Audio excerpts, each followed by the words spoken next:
दिन था 26 जनवरी, जिस दिन हमने डिसाइड किया था कि अब हम स्वतंत्रता दिवस मनाएंगे। ये डिसाइड कब किया गया था? कांग्रेस अधिवेशन में लाहौर में एक बैठक थी जिसे लाहौर अधिवेशन के नाम से जानते हैं, और इस अधिवेशन के जो अध्यक्षता कर रहे थे वो थे पंडित जवाहरलाल नेहरू।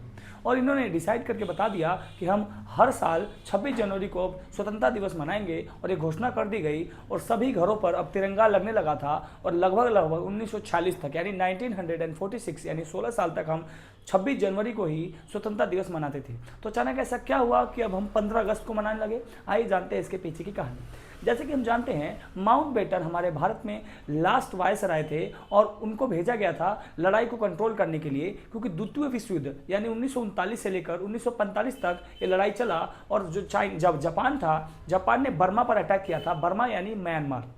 म्यांमार से सभी ब्रिटेनियों को मारकर भगा दिया था, और उसका अगला टारगेट था कि वो इंडिया के सभी ब्रिटेन को मारकर भगाए। लेकिन माउंटबेटन ने इस आंदोलन को दबा दिया बर्मा में ही। वो दिन था 15 अगस्त, और माउंटबेटन ने इसी दिन को विजय दिवस की घोषणा करी, क्योंकि इसी दिन जापानियों ने सरेंडर किया था।